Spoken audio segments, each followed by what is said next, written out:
Sejam todas bem-vindas e bem-vindos ao nosso primeiríssimo episódio do podcast Agenda Coletiva, o podcast do Fórum Cidade, Favela e Patrimônio. Nós somos um trabalho em progresso, um processo coletivo e contínuo na construção da agenda na busca de uma nova organização social que gere bem-estar e justiça social no ambiente urbano. E aí, a gente parte da perspectiva do patrimônio, passando pelo entendimento de que a cultura é um importante viés de desenvolvimento sustentável. Ela é um elo comum capaz de permitir novos olhares sobre do que é feita uma cidade e o que se entende por patrimônio. Aqui nós somos a equipe voluntária de comunicação e produção de conteúdo. Eu sou a Marília Nisoli, estudante de Conservação e Restauração da Escola de Belas Artes da UFRJ. Eu sou Ingrid Gomes, historiadora e mestranda pelo PPGis da UFRJ. Olá, meu nome é Vicente Bastos e eu sou estudante de Ciências Sociais na UFRJ. Olá, eu sou Renata Santos e sou historiadora. Olá, meu nome é Oscar Liberal, sou fotógrafo. Então, ano que vem, a gente tem aí a revisão do plano diretor da cidade, que precisa ser revisto a cada 10 anos por lei. E o plano diretor é justamente o documento que estrutura toda a política urbana do município do Rio de Janeiro. Ele que vai orientar o desenvolvimento urbano sustentável da cidade, garantir que tudo funcione bem, garantir o bem-estar de todas as pessoas que moram na cidade do Rio, na teoria, pelo menos, né? Bom, e também é o plano diretor que diz a prioridade de onde vai o dinheiro, onde que ele vai ser aplicado e investido, tanto pelos agentes públicos quanto privados. E isso para que o plano de desenvolvimento sustentável da cidade aconteça como planejado, né? Tecnicamente, a participação da população nas fases de agenda, elaboração, implementação, acompanhamento e avaliação do plano diretor deveria acontecer através de entidades que representem a sociedade. E aí, para isso, o prefeito, vice-prefeito, as secretarias, enfim, o poder executivo do município, né? Ele precisa garantir essa participação popular. Cara, até eu começar a construir aqui o fórum, eu nem sabia que existia ou que era um plano diretor. Não conheço ninguém que conheça. Então, acho que isso é um pouco um sinal de que essa participação popular não está acontecendo muito bem, né? Por isso, aqui no podcast Agenda Coletiva, a gente quer estabelecer esse espaço de articulação com os diferentes grupos da nossa cidade para construir uma agenda em comum, para que a gente possa contribuir com as propostas de desenvolvimento da cidade que a gente quer. Uma cidade que atenda de Santa Cruz ao centro da cidade, né? Sem esquecer de ninguém, sem deixar ninguém para trás. A nossa primeira convidada para abrir o podcast aqui com a gente é a Ângela, que foi uma das lideranças do Quilombo das Guerreiras, uma ocupação na zona portuária do Rio de Janeiro, na luta por moradia. Ângela, seja muito bem-vinda, a gente está muito feliz de ter esse momento aqui de troca com você. E se apresenta aí para o pessoal, fica à vontade, por favor. Então, meu nome é Ângela, né? As pessoas me conhecem como Anjinha. Eu atuo no movimento de luta por moradia desde 2006, 2004, né? No processo lá atrás, em 2004, quando a gente fez uma primeira ocupação, organizou uma primeira ocupação autogestionária no Rio de Janeiro, se chama Chiquinha Gonzaga, né? A Barão de São Félix 110. E da Chiquinha é que foram surgindo as outras ocupações, né? Zumbi dos Palmares, Quilombo das Guerreiras, Machado de Assis e assim por diante. A Quilombo das Guerreiras, ela foi uma ocupação de 3 tentativas, né? Ela ocupou o prédio da Alcindo Guanabara 20, onde hoje é a ocupação Mariana Crioula, ou Manuel Congo, e foi despejada no dia seguinte, ocupou um prédio no Rio Comprido e foi despejada também no dia seguinte. E no dia 8 de outubro de 2006, ocupou um prédio da Companhia Docas do Rio de Janeiro, que estava há 20 anos já fechado, servindo a especulação imobiliária. E ficamos nesse prédio por 7 anos. O nome Quilombo, eu queria só colocar aqui, o nome das ocupações normalmente são escolhidos, né, em coletivo, né, pelo coletivo. Né? Então as pessoas trazem nomes que elas acham que a ocupação deveria se chamar, e o coletivo debate nome por nome.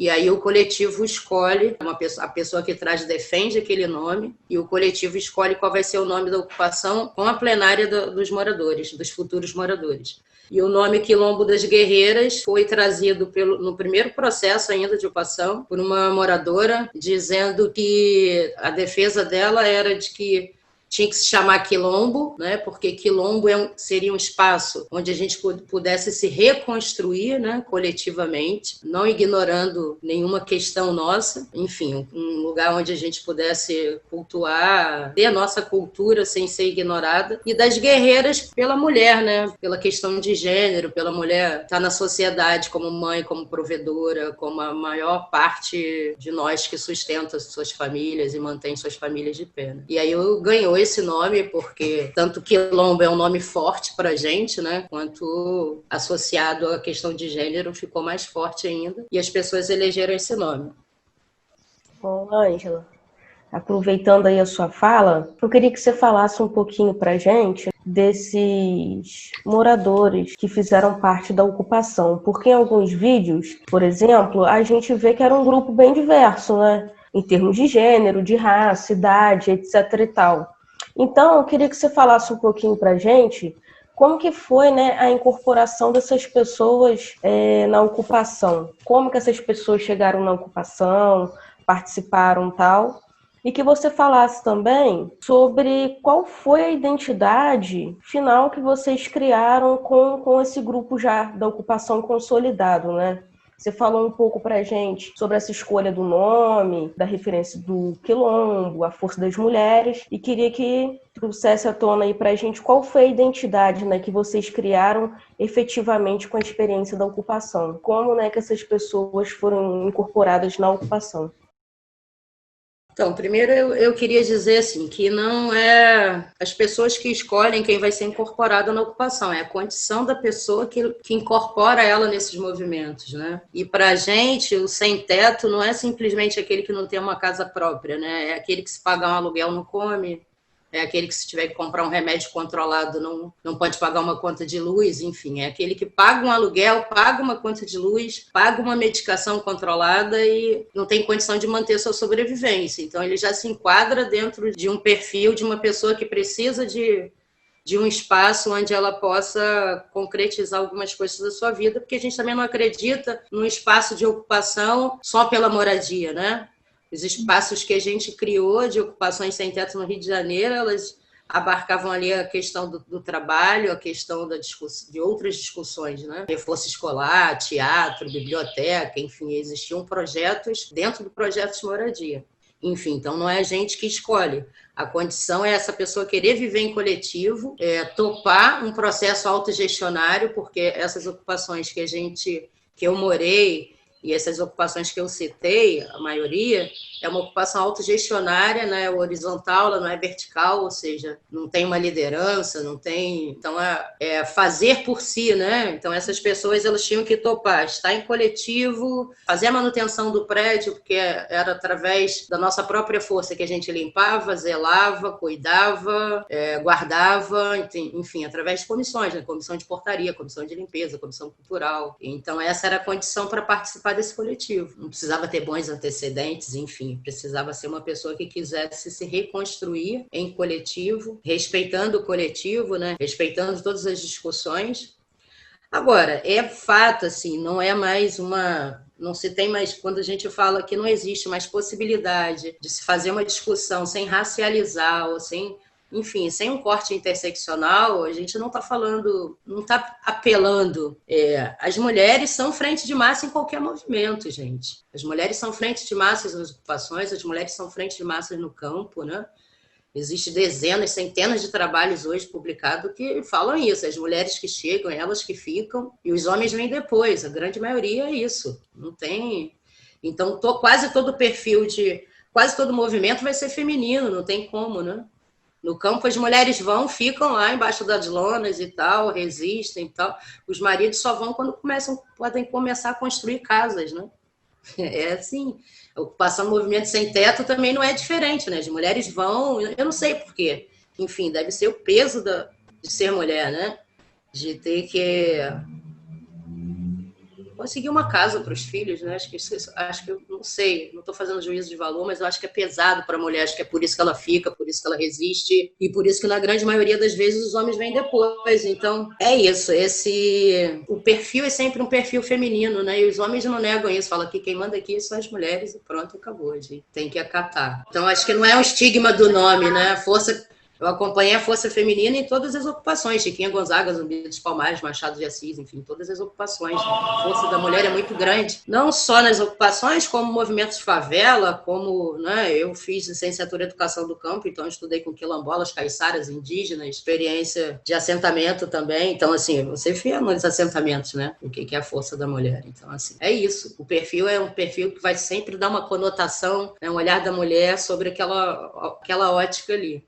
Então, acho que Quilombo não fugiu disso, né? Foi um perfil, tanto que o nosso último filme, sabendo já que a gente ia sair, foi Mulheres Guerreiras, né? Que foi um filme só de mulheres, com mulheres falando sobre a importância da ocupação e a importância de estar no centro da cidade.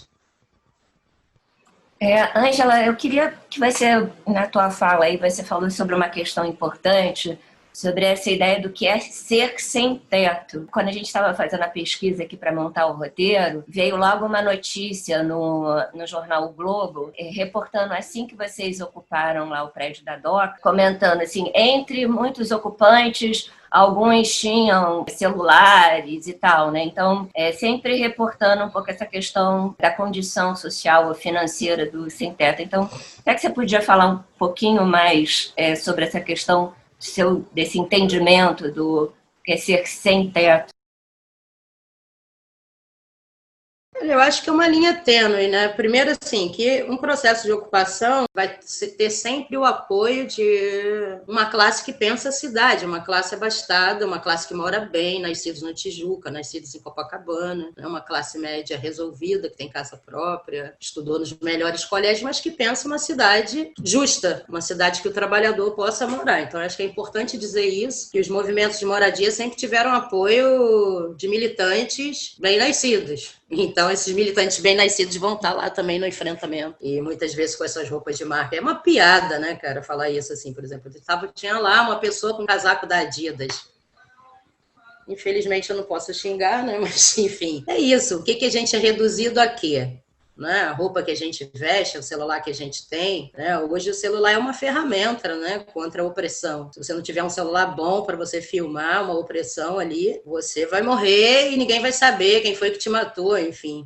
Hoje não é mais uma questão só do apelo do capital. Então, só queria dizer que, assim, não é só um sem-teto que faz esse movimento, né, que está nesse movimento, mas, assim, militantes que pensam a cidade, não uma cidade apartada, mas uma cidade onde o trabalhador que constrói essa cidade possa morar nela. E é isso. Qual é a condição? Quem é que pode dizer quem é um sem-teto? É quem não tem.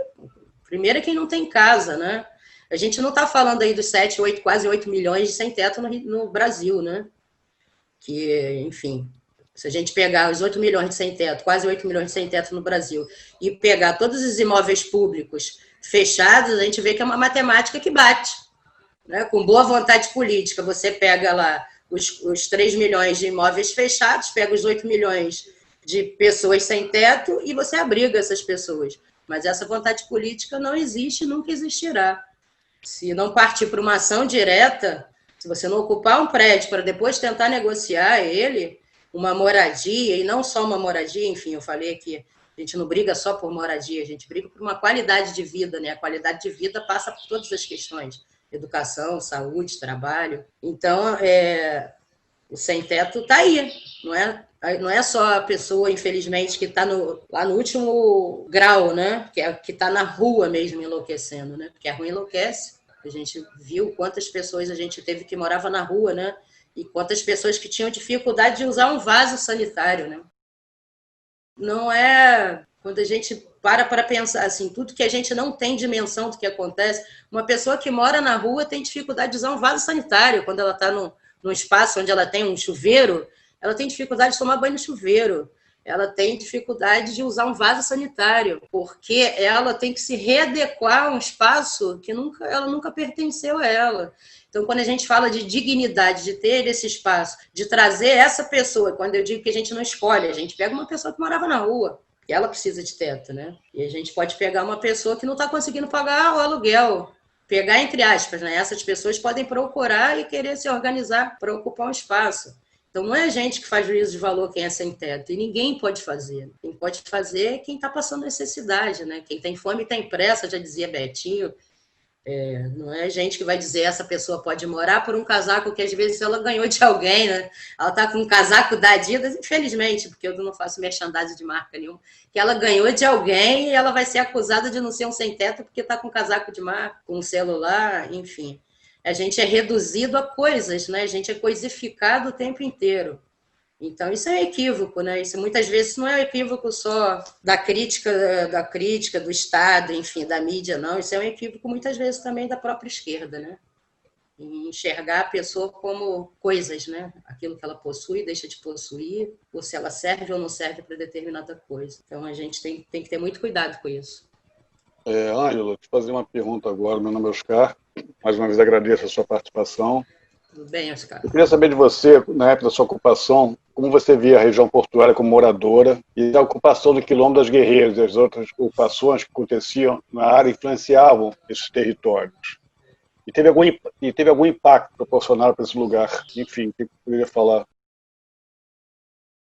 Então, eu sempre enxerguei a região portuária como uma região de disputa, né? Pega desde Pereira Passos, do projeto higienista, né? De limpeza étnica de Pereira Passos, o Eduardo Paes não foi diferente de Pereira Passos, né? Então, essa disputa pelo centro, que é isso, muitas vezes pode ser até uma disputa equivocada, mas é uma disputa por um lugar que é pronto, né? O centro é pronto, o centro está ali, está pronto, tem os imóveis apodrecendo ali, a gente tem teatro perto, praia perto, cinema perto, lazer perto, samba perto, é tudo ali, né? Flamejando no centro. E o centro é disputado porque ele é pronto, e ele serve à especulação imobiliária justamente por isso, porque ele é pronto.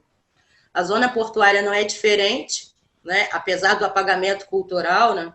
Quando vocês falam em Pequena África, Cais do Valongo, isso é uma coisa muito recente, né? Que Tia Seata tinha que se esconder lá, esconder o candomblé, esconder o samba nos fundos da casa dela.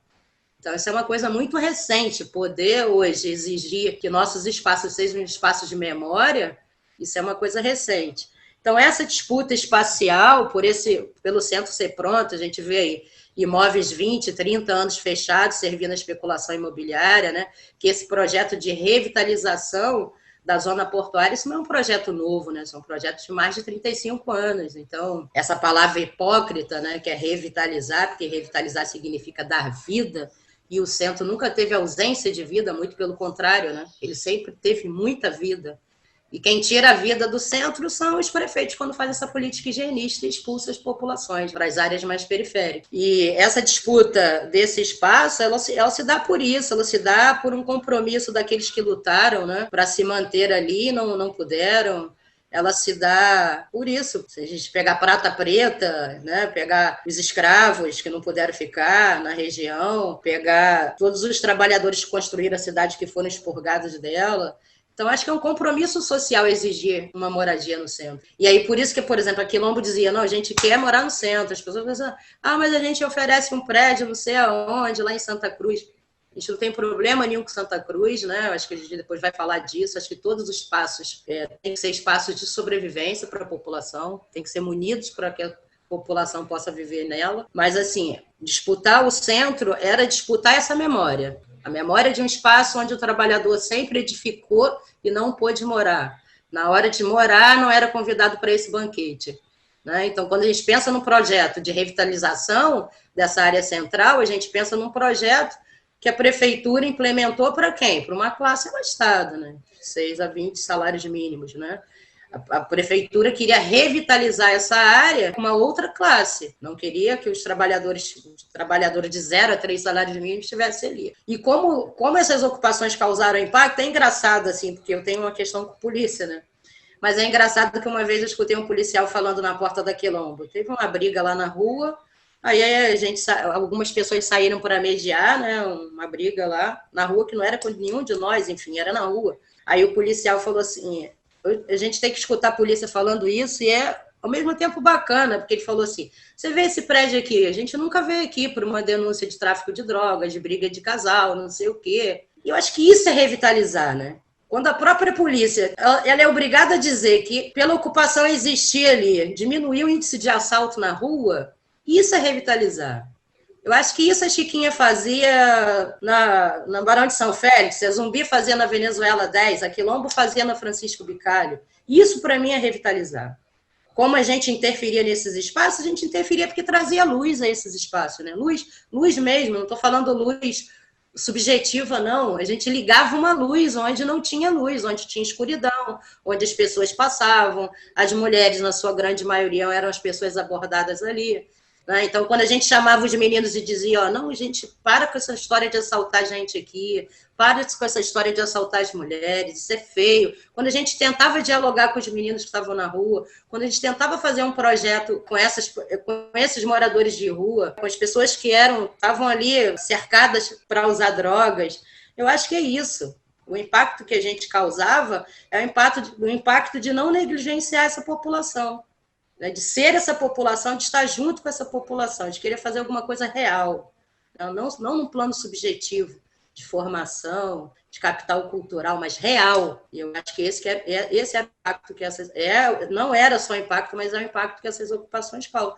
Como a Mené, enfim, a Manuel Congo, o impacto que ela causa na Alcinha do Guanabara, né? O que é uma ocupação que está do lado da Câmara. A Manuel Congo, a Mené saiu da Quilombo, né? Eles ocuparam 2 vezes, foram despejados e o coletivo foi lá para Quilombo, ficou na nossa sala de produção, e de lá que eles saíram para ocupar o Cine Guanabara 20. É isso, essa interação que existe entre os movimentos e as ocupações, essa vontade de mudar o mundo, mudar a situação, mas passos curtos, né?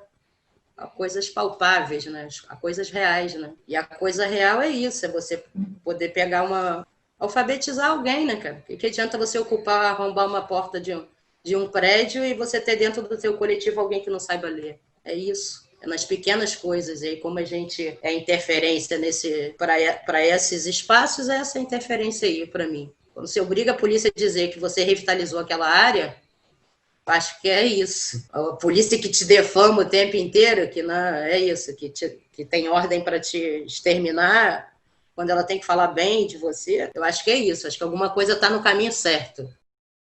Sem dúvida. E Ângela, tudo isso que você está falando, né, é extremamente importante e é exatamente um dos pontos centrais aqui do fórum, né, que é a relação exatamente entre cidade e favela e o patrimônio, identidade, patrimônio como referência, pertencimento, né, e a favela no sentido também de periferia, né, assim, a favela ela representa, na verdade, a cidade que está numa periferia aí de um determinada centro de poder, né?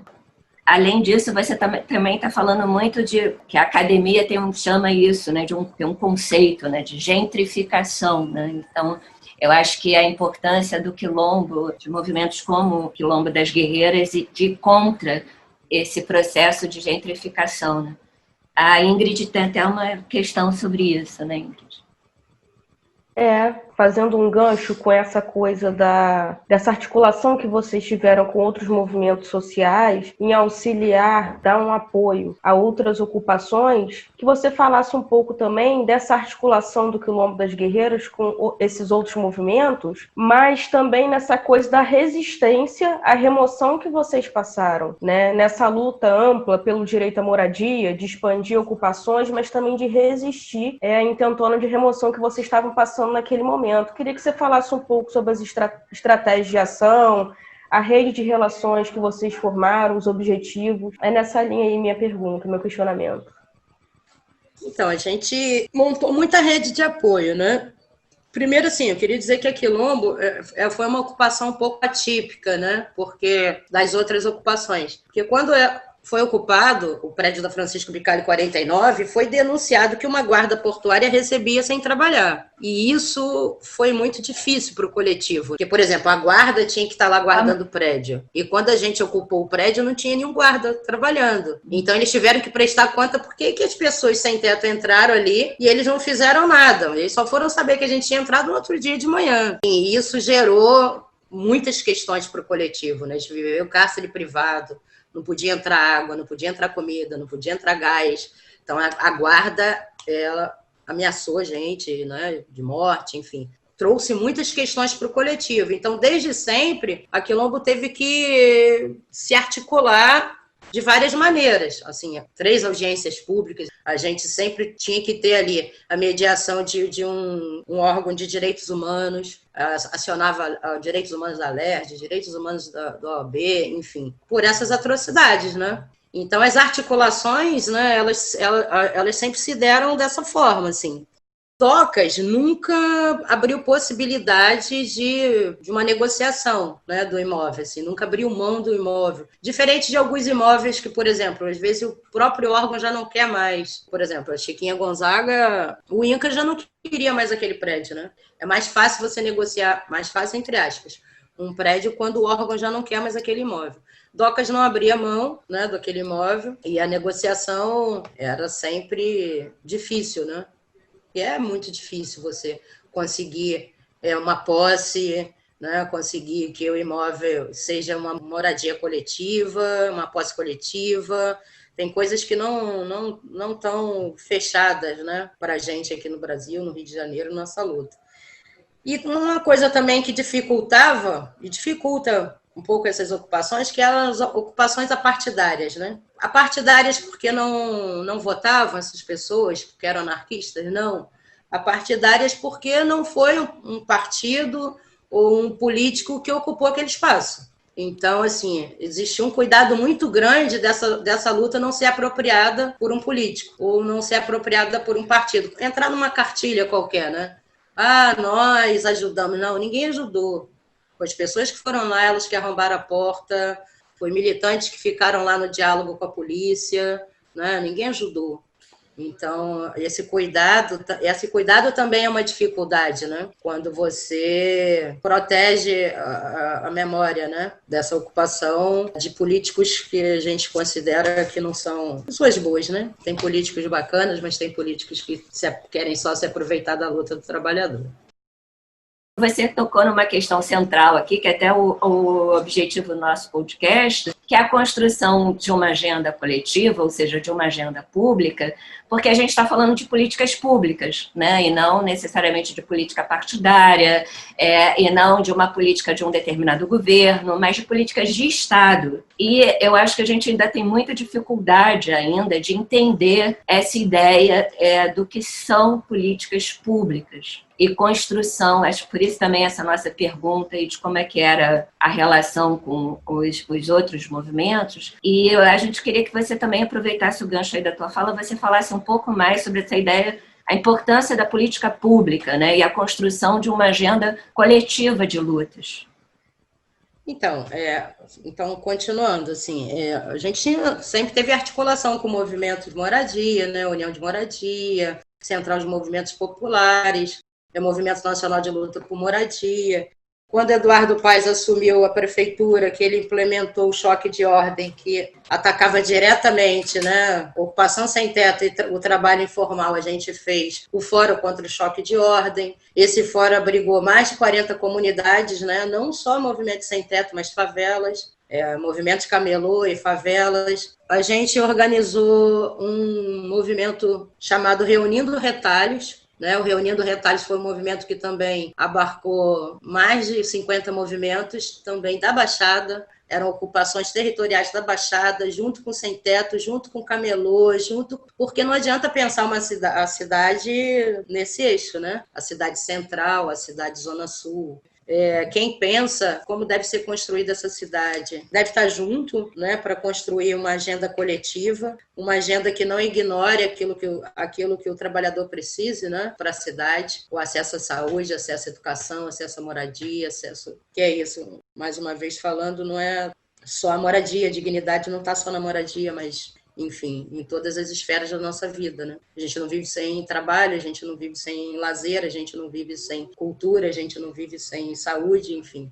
E pensar uma cidade, construir uma cidade onde tudo isso possa fazer parte da realidade do trabalhador, precisa de muita gente, né? Precisa de muita gente, muitos braços, e precisa de bandeiras arriadas, né? Eu acho que também, às vezes, as vaidades dos movimentos, elas promovem, né, um apartheid aí, se eu posso chamar de apartheid. Ela promove uma divisão que é uma divisão estratégia para o capital, né? Não é uma divisão estratégia para a gente, né? Isso é uma estratégia para o capital adora, né? Quando os trabalhadores se dividem, enfim, nas suas vaidades, nas suas questões, nas suas formas diferentes de ver a política, de ver a luta, isso só facilita para eles, para a gente é ruim. Então, eu acho que a gente tem que baixar as bandeiras e caminhar juntos, né? Na construção de espaços saudáveis, de espaços de aquilombamento mesmo, né? Quando a gente fala aquilombamento, essa palavra é isso, é onde a gente pode ser o que a gente é, né? Um espaço onde a gente pode ser o que a gente é. Uma coisa que a gente estava pensando, né, no fórum, o centro é um lugar muito atrativo, né, para se morar. Ninguém quer passar um monte de horas no transporte, assim. Hoje eu moro na região portuária, eu moro aqui na Pedra do Sal, mas eu sou da Zona Oeste do Rio de Janeiro. Pô, eu tô, assim, agora na pandemia até que não tem nada, né, mas antes eu tava feliz da vida, assim. Mas eu sou da Zona Oeste, eu sou de Sulacap, eu estudava longe, assim, estudava em Engenho Novo. Eram horas, né, de transporte para qualquer coisa que eu tinha que fazer, se eu quisesse visitar um museu, porque em Sulacap não tem, perto pela Zona Oeste tampouco. E, assim, é um fato que é confortável morar no centro, né? O ideal, porque a gente tem acesso a tudo. E uma das coisas que a gente tem pensado é como é que a gente pode pensar nessa cidade, né? Fazer esse planejamento e incluir na nossa pauta também a reivindicação de uma vida de qualidade mesmo fora do centro. Então, como é que a gente pode construir essa cidade de uma forma que as pessoas em Sulacap, que é onde eu cresci, em Campo Grande, onde a Renata cresceu, que essas pessoas possam ter acesso à cultura, ao trabalho, a tudo, lazer, a tudo para uma vida de qualidade, assim.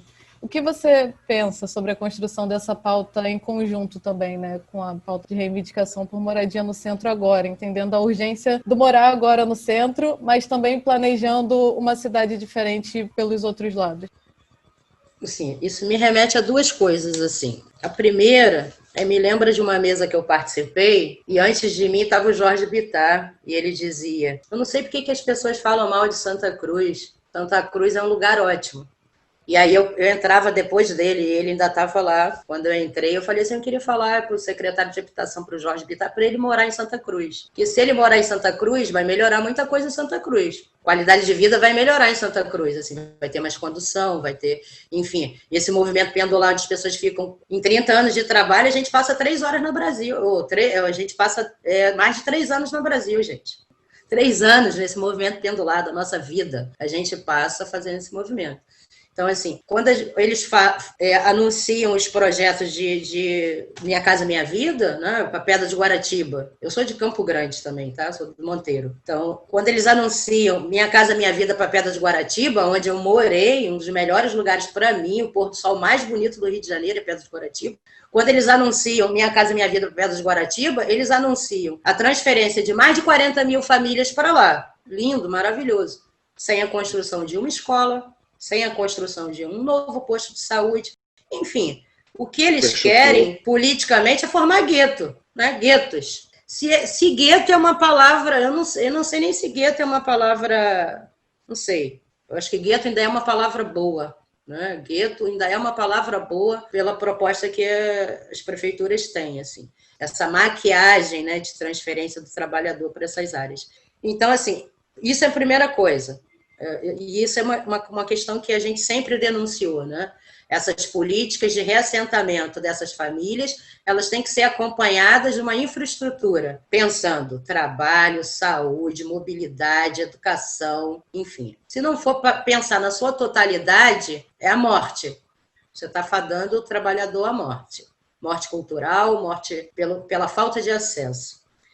Agora, outra coisa que eu acho perigoso, e acho muito perigoso, é dizer que a cultura está no centro e na Zona Sul, né? Isso é um equívoco, né? Oxe, isso é um equívoco. Eu me lembro que agora na pós em movimentos sociais, né, os professores queriam que eu falasse movimento sem teto, eu falei, não, eu quero falar de poesia, eu quero falar do Islã das Minas. Porque é isso, negar que existe uma cultura nas favelas, negar que existe resistência e cultura na periferia é um equívoco perigoso demais. Esses espaços existe cultura, esses espaços existem lazer, Quantas vezes eu fui para Maré, saía de um sarau de poesia aqui, assistia uma peça aqui, saía de um sarau de poesia aqui, ia para um bar que funcionava até de manhã, comia uma comida boa, um petisco bom. Se eu quisesse um bar com samba, eu tinha. Se eu quisesse um bar com forró, eu tinha. Se isso não é cultura, se isso não é lazer, eu não sei o que é. Então, acho que a gente primeiro tem que abandonar essa visão pequeno-burguesa, né, que cultura e lazer só existe no centro ou na Zona Sul. Toda a periferia produz cultura e lazer. A sua maneira, porque se não produzisse, os espaços que a gente sabe que não produz são os espaços onde o índice, né, de homicídios são maiores. E a gente tem visto aí nas últimas décadas todos os sarais que nasceram nas periferias, na Baixada, sarais de poesia, todos os islãs que se levantaram, e hoje esses islãs estão no centro da cidade. Hoje os islãs vêm, né, por uma praça no centro da cidade mostrar, olha, com a sua poesia combativa, étnico-racial, trazendo discussão do patriarcado, do gênero. Isso é uma poesia periférica. Isso é uma cultura periférica, não é uma cultura central nem de Zona Sul. Então é muito perigoso a gente dizer que esses espaços não têm cultura e lazer, que eles têm, né? Agora, eles não têm acesso. E é preciso pensar numa cidade onde a gente possa morar, gente. É preciso que Santa Cruz tenha o Pedro II, seja não só o Pedro II, o hospital, né? Mas que tenha outros hospitais, que tenha outros colégios, que a gente não precise sair, né, de um espaço, de fazer esse movimento pendular para sobreviver, onde a gente tenha trabalho, acesso à moradia, acesso à saúde. Agora, produção de conhecimento, cultura e lazer, esses espaços têm. A gente não pode mais não continuar negando isso, porque isso é uma visão que está no centro, de quem está achando que as coisas estão acontecendo. Tem lugares muito mais saudáveis, né? Eu vou dizer que quando meus amigos do campo pegam a sua colheita e fazem a festa da colheita, não estão produzindo cultura e lazer naquele momento, quando eles fazem uma fogueira, eles não estão produzindo, e chama lá a memória, né, ancestral de todos os que lutaram pela terra, eles não estão produzindo cultura e lazer naquele momento, né? Então, assim, a gente tem que abandonar esse estigma do que vem a ser cultura e lazer.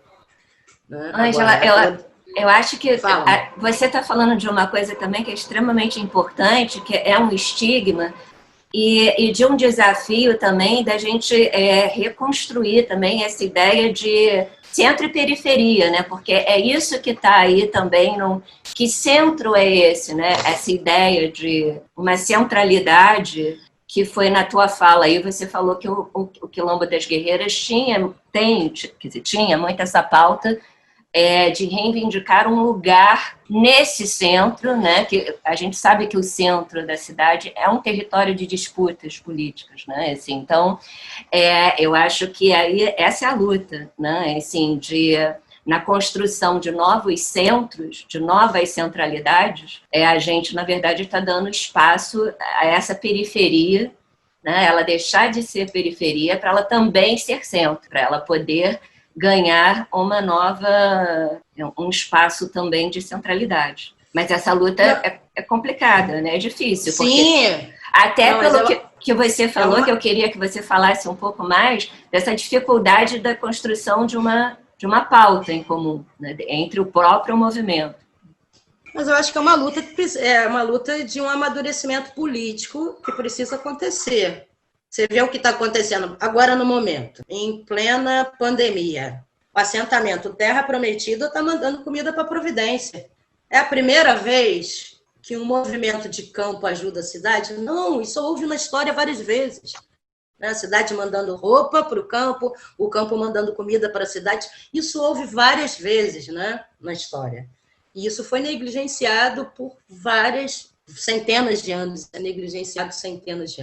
porque é do interesse do capitalismo, que a gente se veja apartado, que a gente se veja, os quilombolas se vejam na sua luta, os assentados se vejam na sua luta, os sem-teto se vejam na sua luta, os favelados se vejam na sua luta, os periféricos se vejam na sua luta.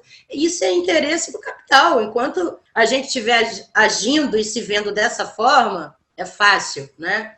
É dividir para dominar, né? É fácil. já passou do tempo, né, da gente promover outros diálogos, né?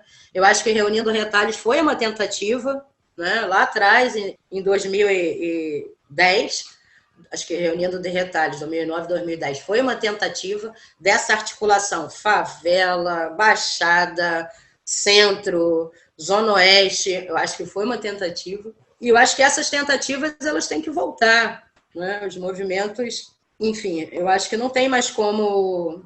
Eu acho que quem também está enxergando, né? O que foi o Júlio Negro agora, né? Onde tinha lá movimento sem teto, movimento de favela, movimento quilombola, movimento de mulher, né? O Júlio Negro ele tem essa agenda que a gente enxerga que está havendo esse diálogo, né, entre esses movimentos. O Júlio Negro é um evento que acontece que está buscando não só uma pauta étnico-racial, mas uma pauta única, né? Uma pauta onde a favela possa estar ali, o movimento sem teto possa estar ali, a mulher possa estar ali, enfim, tudo que é caro para a gente nesse sentido. Então, pensar a construção de uma cidade é pensar nessa cidade na sua franja, né? E pensar que enquanto a gente não luta para que haja justiça, né, na periferia, nos bairros, enfim, não vai haver paz. Quando o movimento grita, se não há igualdade para os pobres, não vai haver paz para os ricos, não é uma ameaça, é uma constatação, gente. A burguesia desse país é a burguesia mais burra do mundo, né? As outras burguesias fizeram lá a reforma agrária. Aqui as pessoas nem terra deram para os trabalhadores, né? É uma das burguesias mais burras do mundo, é a nossa, enfim. Não é uma ameaça, é uma constatação. Se não houver paz, igualdade, não há paz. Então, assim, se a pessoa não puder morar em Santa Cruz, a gente não vai conseguir morar no centro da cidade. Existe uma ligação, né? Existe uma... Se na Maré o exército estiver lá matando, né, não adianta eu estar dentro da minha casa e saber que as pessoas estão morrendo pela cor da pele. Não adianta eu estar dentro de uma ocupação que foi garantida, que eu assinei uma posse, por exemplo, e saber que a polícia está matando alguém porque é preto.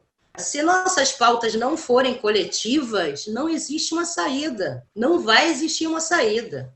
Né? Se a gente continuar ignorando a questão étnico-racial, se a gente continuar ignorando a questão de gênero, se a gente continuar ignorando toda a interseccionalidade das nossas pautas, a gente não vai chegar a lugar nenhum. Ou a gente enxerga que ou a gente discute tudo, ou não discute nada, vai para a praia pescar. Finge que não está acontecendo nada, senta na beira da praia, pede um chopp e fica ali no pretinho. Sim. Porque ou a gente discute tudo e luta pela dignidade de uma forma geral, né? Eu me lembro, eu tive a oportunidade de estar com a ETA ZLN, né? E isso para os zapatistas é claro, né? O que para a gente tem essa dificuldade, para eles é claro, eles falam mau governo. Quando eles têm um território autônomo, eles dizem um mau governo. Para a gente, o mau governo às vezes é bom governo. Então, assim, ou a gente entende que as mudanças elas partem de uma ação direta, elas partem daqueles que sofrem ou que pensam uma cidade diferente, mas uma cidade diferente, não uma cidade geograficamente limitada ao centro e zona sul. Quando eu falo a cidade, é um espaço de sobrevivência daquilo que se estipula. Porque o que é fronteira, né? Fronteira é um pensamento humano, né? Quem disse que é primeiro mundo é aqui, segundo mundo, se a gente virar o mapa de cabeça para baixo, a gente vai ser outra coisa, não é isso? Então, assim, as fronteiras, né, a demarcação territorial, ela já é uma coisa instituída para dominar, né? Então, a gente tem que começar a abolir essas fronteiras aí, né? Não interessa se eu moro na cidade e a maré é ali, né? A maré é minha e a gente tem que ser da maré, né? Por isso que quando tiraram os ônibus da favela para a Zona Sul, isso é uma pauta de todo mundo. Como assim o favelado não pode ir à praia? Isso tem que ser uma pauta de todo mundo, que pensa a cidade sem ser uma cidade apartada. Então, isso é uma pauta coletiva. Ah, não, isso não é uma pauta importante. É importante, sim. É importante, sim. Então, eu acho que a gente tem acordado a passos miúdos, eu acho que é passos miúdos, mas eu acho que a gente tem acordado para isso. Eu não morava na Dona Marta quando o primeiro PP foi implementado na Dona Marta, mas que era o PP, né? O PP servia especulação imobiliária. Era expulsão branca, sem dar um tiro. Quando você implementa uma unidade de polícia pacificadora numa favela, uma casa que era 50 mil na Dona Marta, em 3 meses passou a ser 1,5 milhão, uma casa de 3 quartos. E aí, se você fala que se isso não é especulação, se isso não é pensar a cidade na sua totalidade, ter essas informações e denunciar isso, e estar junto com o movimento de favela, enfim, junto com o movimento negro, junto com o movimento de mulheres, junto com aqueles que falam da cidade através da poesia, gente, porque militante também é chato, né? Ele só quer falar de uma forma dura, de uma forma... Eu sempre acho que a poesia ela tem uma linguagem que atinge, que captura, né? Muitas vezes a gente não consegue. O que a poesia consegue em 2 minutos, a gente não consegue, às vezes, em 10 anos. Logo depois que vocês foram desocupados, surgiu um rumor que ia construir uma Trump Tower no local que era a ocupação de vocês. E acabou não tendo Trump Tower e hoje em dia não tem nada naquele imóvel. Queria que você comentasse um pouco sobre isso. Então, é isso, né? Quem é o tipo ideal que pode ocupar uma área, né? Se você fala assim, poxa, o Donald Trump vai montar lá 5... vai fazer a Trump Tower, e são 5 imóveis de 50 andares, que vai promover naquela área emprego massivo para a população, como se aquela população ali fosse trabalhar. No máximo vai ser porteiro, no máximo, e se tiver qualificação para isso. A gente precisa também enxergar isso, né? Porque teve Sem Teto que comemorou o Brasil sediar a Copa, como se ele pudesse estar transitando e vendendo cerveja na porta do Maracanã. A gente tem que parar de ser inocente, né? Imagina um coletivo com 60 famílias na frente de 5 prédios de 50 andares, vira lixo. E promover um debate sobre isso, da importância da gente permanecer ali, é um debate difícil, né? Foi um debate difícil. A gente fez uma festa bem bacana de apoio, que foi chamado Abraço a Quilombo, que as crianças faziam uma tomada, venha dar um abraço na Quilombo, denunciando isso, né? E acabou que o miserável lá ganhou a eleição dos Estados Unidos e bandou esse projeto. Enfim, todas as ocupações que foram despejadas em detrimento a esse processo de revitalização da zona portuária estão fechados. Zumbi dos Palmares, Venezuela, era uma ocupação urbana do Rio de Janeiro. Tinha mais de 200 famílias, mais de 1.000 pessoas. Venezuela 53 fechada. Francisco Bicalho 49, Quilombo, fechada. Casarão Azul, fechada. Enfim, todos os processos de desocupação que foram promovidos, né? A gente está falando aí de mais de 5.000 pessoas, né? A gente está falando, só em 2 anos foram mais de 5.000 pessoas expurgadas dessa área, nesse processo de revitalização, nesse processo de negociação desses espaços com a iniciativa privada. Então, assim, não aconteceu, acho que não vai acontecer. A prefeitura, a SEDURP, né, que é a secretaria que foi criada ainda no governo do Eduardo Paes, para ficar responsável pela região portuária, que tem a posse, entre aspas, desses imóveis para negociar. O SPU, que é a Superintendência do Patrimônio da União, virou hoje quase que uma imobiliária. O SPU, onde todos os imóveis estão ali, os imóveis públicos, já desimpedidos para concessão de uso ou para ser destinado, né, para culturalmente ou para moradia. Hoje, se o empresário quiser chegar lá e falar assim, tá imóvel, vamos supor, Francisco Bicalho 49, onde era Quilombo. 2x. Aí o SPU, poxa, mas X, está no poder da prefeitura. Virou uma imobiliária. E é isso, é difícil, né? É difícil você lutar contra o capital, né? É difícil você lutar contra uma construção de um tipo ideal, né? O que é mais importante ter numa cidade? Trabalho ou sem teto? É um juízo de valor, uma resposta fácil, né? Então, assim, é isso. Não é só Quilombo, não. Não é só o Trump que não comprou e não construiu o Trump Tower, enfim, não foi só ele, não, é a cidade inteira, a zona portuária inteira está fechada. E a SEDURP não sabe o que faz com tanto imóvel fechado, porque o que eles esperavam com a Copa e com os grandes eventos, com a Copa do Mundo e com a Olimpíadas, não aconteceu. que foi investimento nessa área. Então, o que eles não sabem o que fazer, né? Acho que o Movimento Sem Teto tem que saber fazer, é reocupar de novo. É voltar a dar função social para esses imóveis.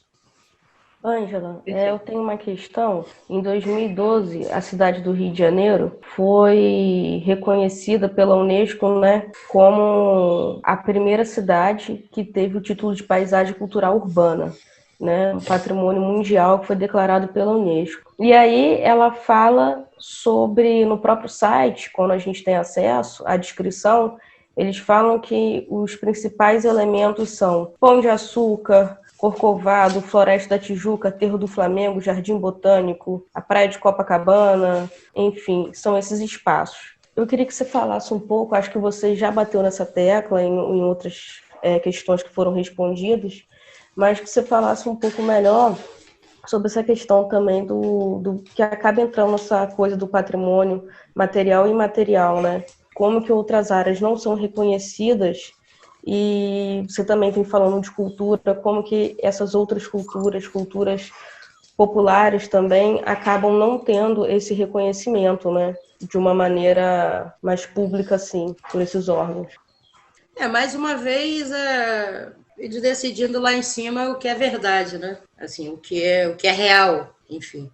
Me lembro participo de um grupo de estudo, né? De matriz africana, apesar de não ser do candomblé. E tinha uma amiga do Quilombo do Campinho, né, que dizia, quando o jongo passa a ser um registro de patrimônio imaterial, não muda nada, né? Se os griots e as pessoas não forem patrimônios imateriais também. Que o jongo não existe sem pessoas. Então, assim, quem define o que é imaterial, o que é patrimônio, o que é beleza, né? Quem define é o sistema, né? Mais uma vez, é o sistema. Agora, o que para a gente outras cartografias são possíveis, né? E subjetivas. Quando eu gosto de falar que a Elaine Freitas, né?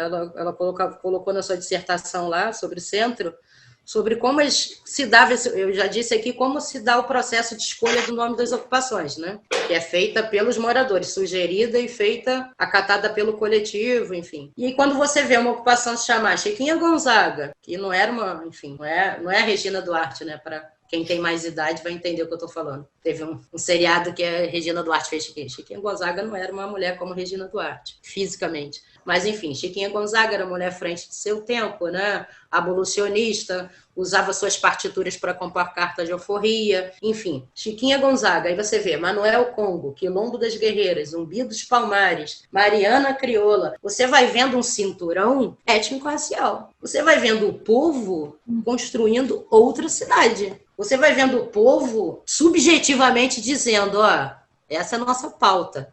Não tem mais como construir um espaço que não tenha, né, esses nomes, que não traga essas referências.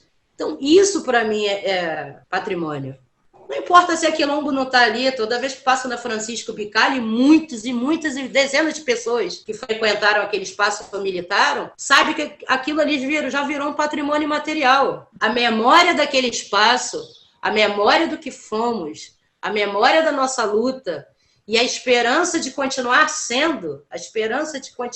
edificando lutas como essa, de espaços autogestionários, onde as pessoas possam ter não só acesso à moradia, mas trabalho, educação, lazer, onde se pense na sua plenitude, se pense a moradia, não só como uma caverna sobre nossas cabeças, mas esse espaço de aquilombamento é um espaço, uma cartografia subjetiva, que é objetiva, porque aquece, né? Nos aquece de esperança.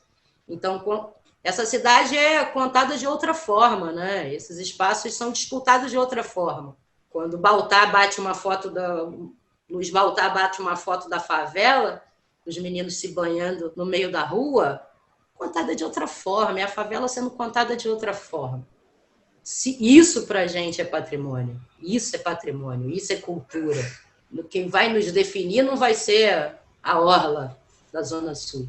O que vai nos definir é aquilo que é real para a gente, é aquilo que é a nossa referência, que nos impulsiona, né? Tem que ter uma rua chamada Marielle Franco para as pessoas entenderem que não se elimina um sonho com balas de revólver, né? Tem que ter uma rua chamada Cláudia Ferreira para os homens entenderem que nenhuma mulher pode ser arrastada. Tem que ter uma praça chamada Conceição Evaristo, enquanto Conceição Evaristo tem vida, para a gente sentar com ela e tomar uma cerveja. Então, enfim, essas disputas são disputas nossas. São disputas nossas. E aí, na questão étnico-racial, na questão LGBTQI+, na questão de gênero, a gente tem que disputar essa cidade, e isso, para mim, é imaterial. Que isso a gente já tem, essa requalificação desses espaços, essa ideia. Por exemplo, quando você fala assim, eu nunca entrei no aquário, eu nunca consegui entrar no aquário. Porque aquilo ali, para mim, é um espaço, eu sinto uma energia de opressão, né? Foi um espaço inventado, foram mais de 4 mil, mais de 5 mil, mais de 6 mil iguais que chegaram ali para engordar e para trabalhar nessa terra, né? Capturados de África. Então, é um espaço invisibilizado da morte dessas pessoas, né? Esse processo de revitalização foi um processo de contar outra história. Não se tem uma referência ali que os negros chegavam por ali, né? Não se tem uma referência. E eu acho isso tão doentio, tão ruim. E assim, aí eu acho que é isso. Disputar a imaterialidade é colocar uma placa lá um dia, nossa, é disputar essa cidade. Agora, essa cidade já existe pra gente, subjetivamente, ela já existe. Então, se eu passo o Chiquinha Gonzaga, olha só, o que me remete? Se eu passo Manuel Congo, o que me remete? Por Mariana Crioula, olha o que me remete. Então, assim, isso é imaterial, isso é uma disputa, isso está em disputa. Esses espaços estão em disputa.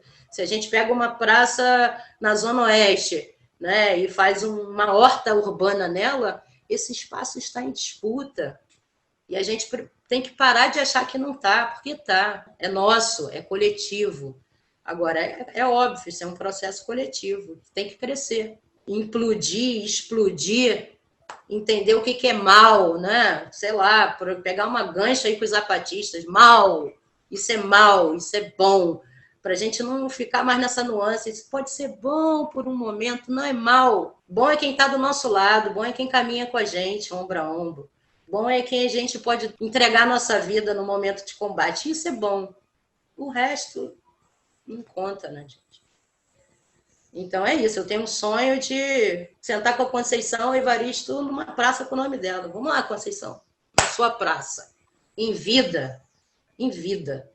Eu acho que isso é uma disputa. E isso é imaterial. Enfim, não sei, posso estar equivocada. Isso é uma outra geografia, é uma outra cartografia. Existe uma subjetividade aí, que é isso, que é produção, que é formação. Milton Santos já dizia isso, né? Como as coisas vão fervendo, né? Nessas periferias, como esse periférico, né? E esse urbano é uma coisa só, né? Tem que se misturar, né? Como tudo é cultura, né? E qual é a cultura que vai nos salvar? É a cultura daqueles que não têm, gente. A revolução não será televisionada e não será feita pelos que têm zona de conforto, com certeza. A gente vai ter que se juntar, né, para construir outras coisas. Eu espero que isso aconteça logo. Outros espaços, outras memórias. Nossa, eu acho que a gente não poderia ter começado de uma forma tão perfeita, assim, brilhante com você, Ângela. Ângela, queria agradecer também por você estar participando aqui com a gente. Importante para mim estar aqui te ouvindo nesse momento, assim, da gente estar trocando. É isso, agradecer por você ter dado sua atenção para a gente aqui e também para a construção, porque acho que é só assim que a gente vai construir, quando a gente consegue abrir espaço para todas as falas, né?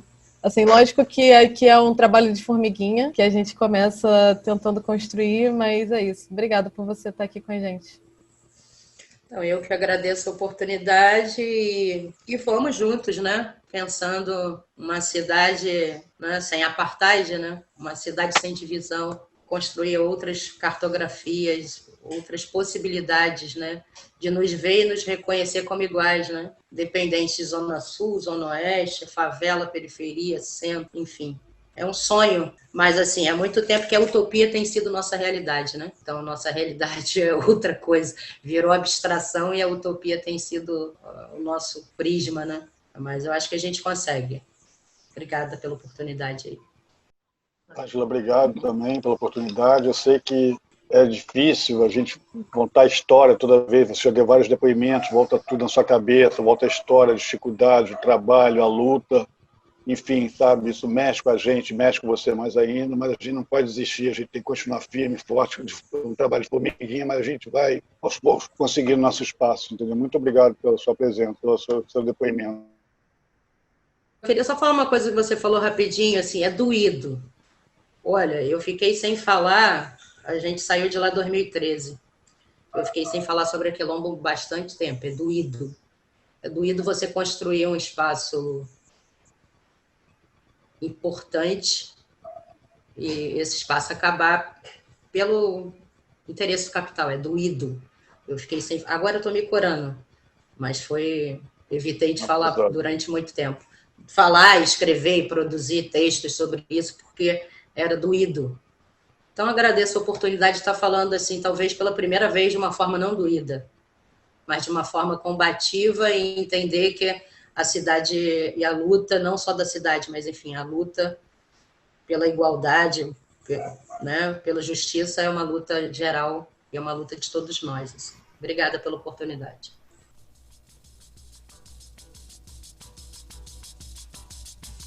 Então, obrigada para você que ficou com a gente aqui até agora.